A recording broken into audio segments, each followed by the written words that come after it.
জনগণ যেমন হা এর পক্ষে দয়া করে রায় দিয়েছেন, আপনারাও ঠিক তেমনি দয়া করেই এটা বাস্তবায়ন করুন। বাংলাদেশকে নিয়ে চলছে এক গভীর ষড়যন্ত্র। বাংলাদেশের গণভোটের রায়কে নিয়ে চলছে গভীর চক্রান্ত। গণভোটের হায়ের পক্ষে রায়কে নিয়ে চলছে টালবাহানা, চলছে কৌশল অবলম্বন। যেই গণভোটের পক্ষে বাংলাদেশের 70% মানুষ রায় দিয়েছেন, এই রায়ের পক্ষে স্বয়ং ভোট চেয়েছেন মাননীয় প্রধানমন্ত্রী তারেক রহমান।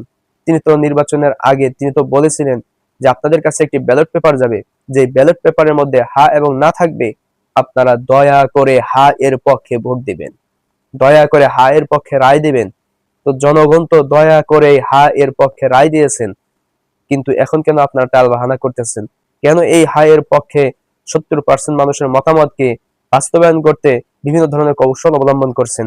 জনগণ যেমন হা এর পক্ষে দয়া করে রায় দিয়েছেন, আপনারাও ঠিক তেমনি দয়া করেই এটা বাস্তবায়ন করুন। যদি সেটা না করেন, তাহলে এই জনগণ আবারও দয়া করে জুলাই ফিরিয়ে আনবে। জনগণ আবারও দয়া করে একটি বিপ্লব ঘটাবে।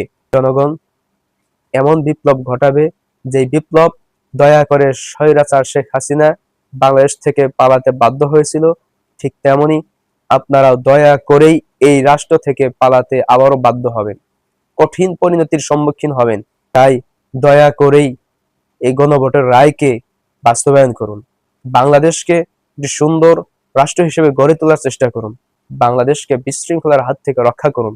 বাংলাদেশকে একটি শান্তিময় দেশ হিসেবে পরিণত করুন। এটাই জনগণের দাবি।